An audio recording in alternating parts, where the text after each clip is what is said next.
The day I lost my husband, I felt like someone had ripped the air from my lungs. 47 years together, and suddenly I was alone. The silence in our home was deafening. The empty chair at our dinner table seemed to mock me. Each morning I'd wake up, and for just a moment, that blissful, fleeting moment, I'd forget he was gone. Then reality would crash down on me all over again. Maybe you know this feeling. Maybe you've lost your spouse, your partner, your best friend, and if you have, you know that people mean well when they say it gets better with time. But what they don't tell you is that you need to do more than just wait. You need to find ways to breathe again, to build a new life when the one you knew has shattered. If this speaks to you, consider subscribing to the channel. You're not alone, and together we can find strength in shared stories and gentle guidance.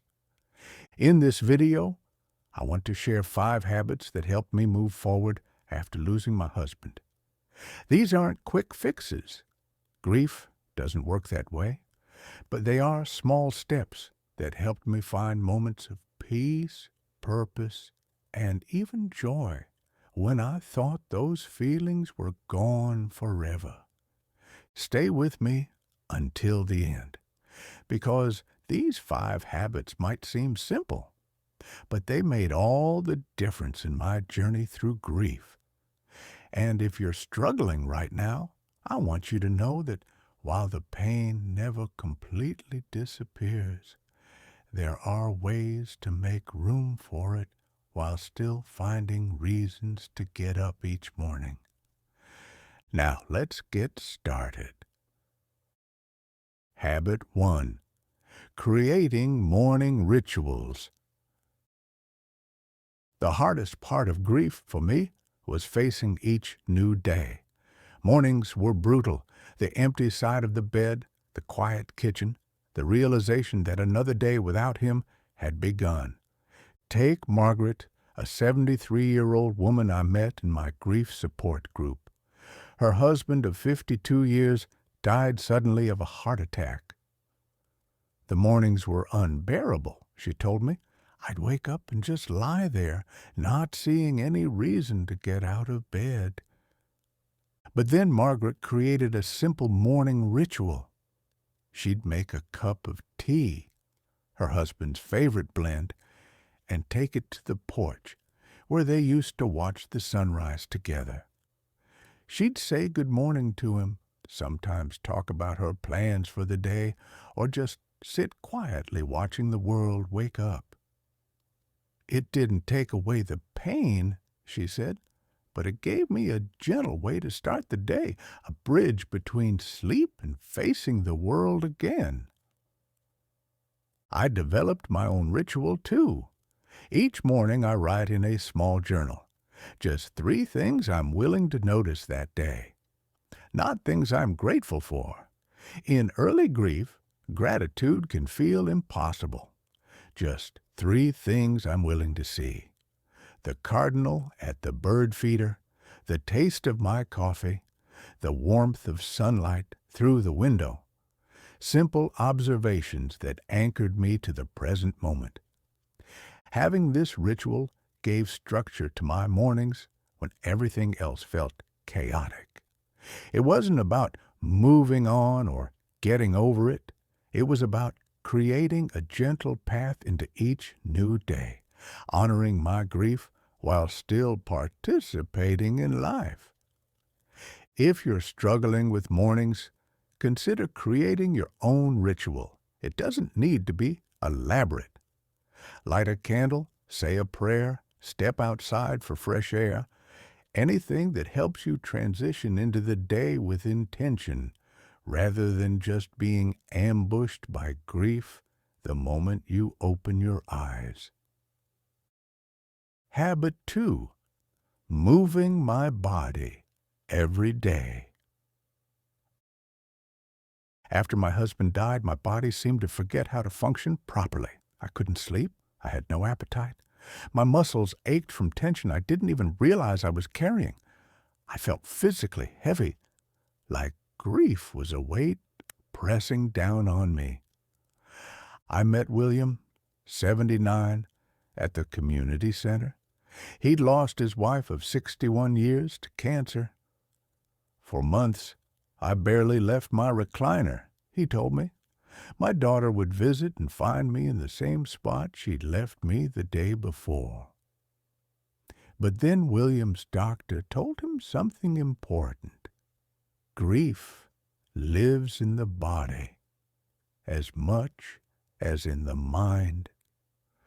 William started with small walks, just to the end of his driveway and back, then to the corner, eventually around the block. Moving helped me feel like I was moving through my grief, not just stuck in it, he said.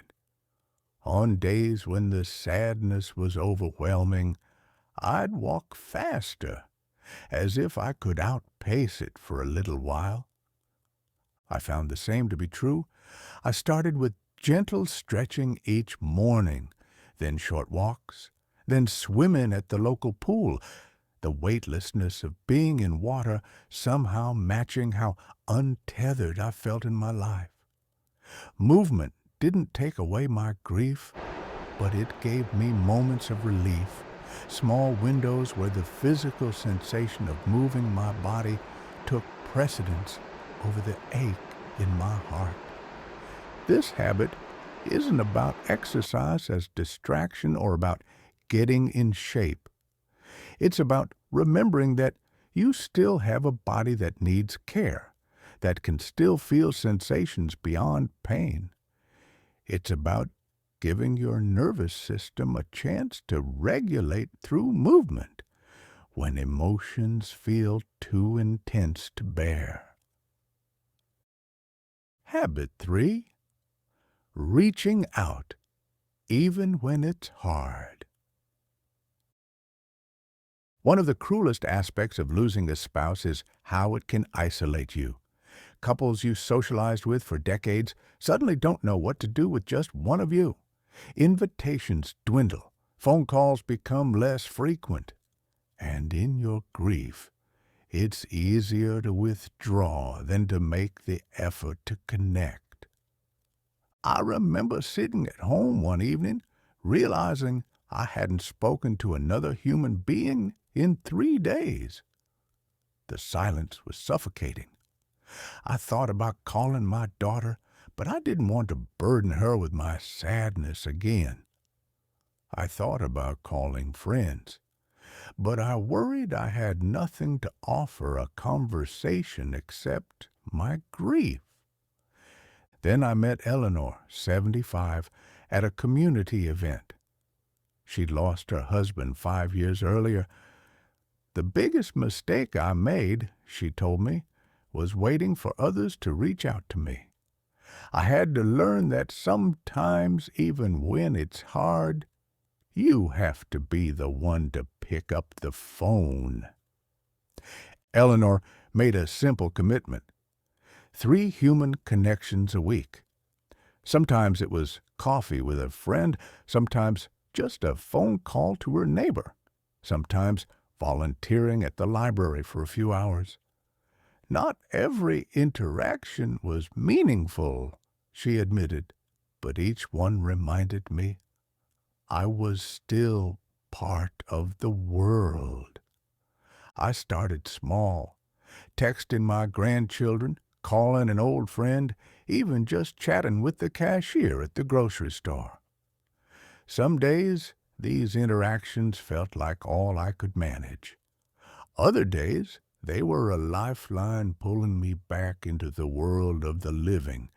This habit isn't about filling your calendar with social events or pretending you're not grieving. It's about remembering that human connection is as essential as food and water, especially when grief makes you want to hide away. One meaningful conversation can sustain you through days of solitude.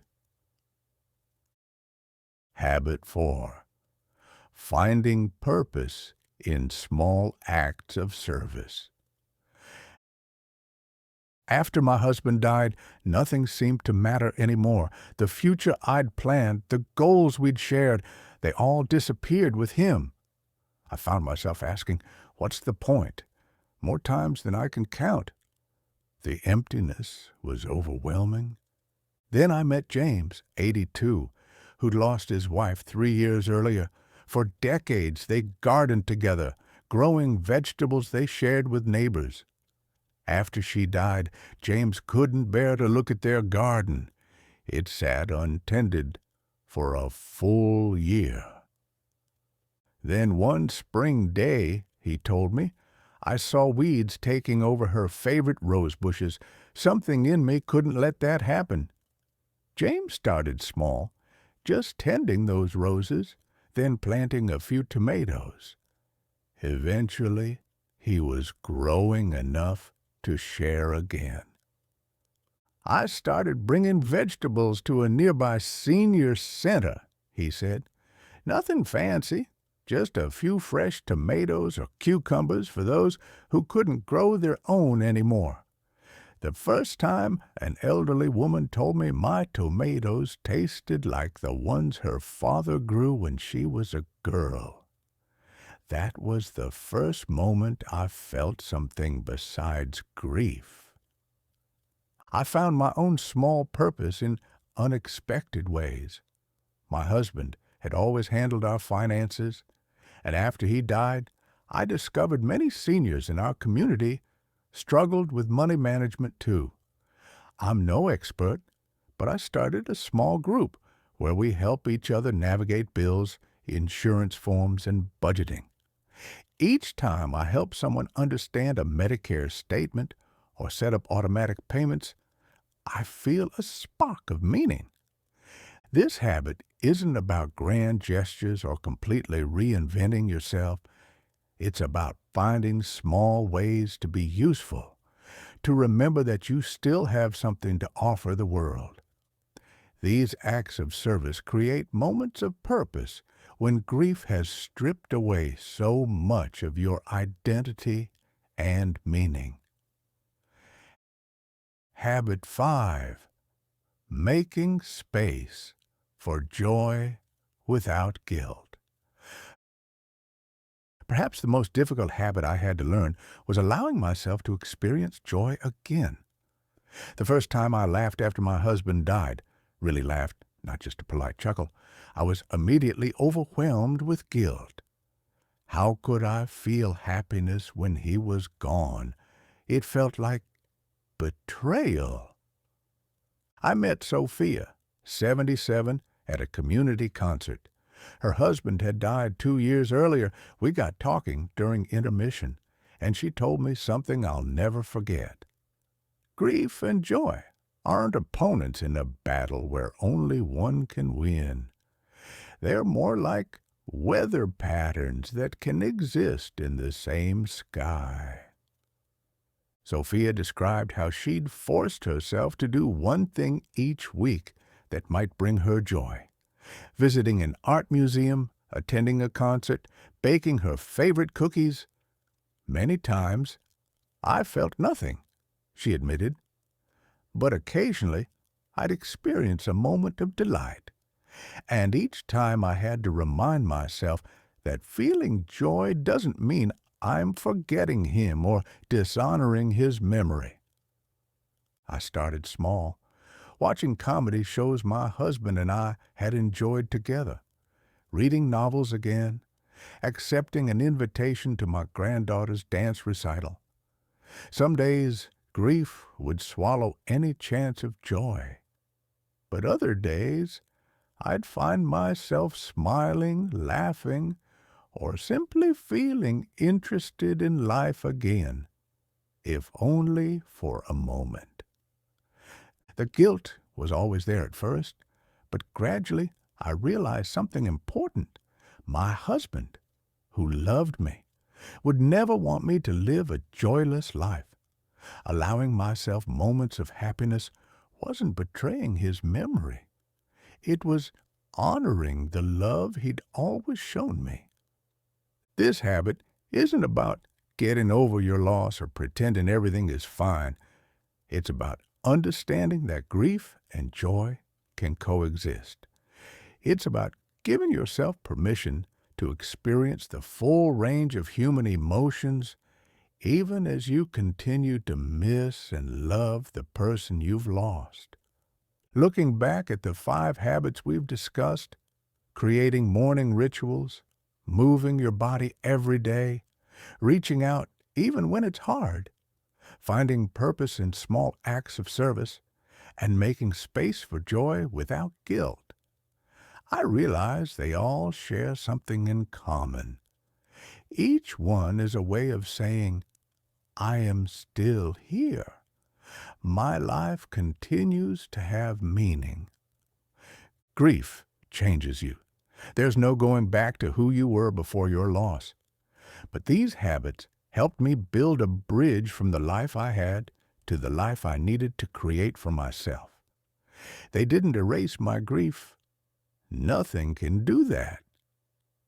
But they helped me learn to carry it differently, to make room for it without letting it consume me entirely.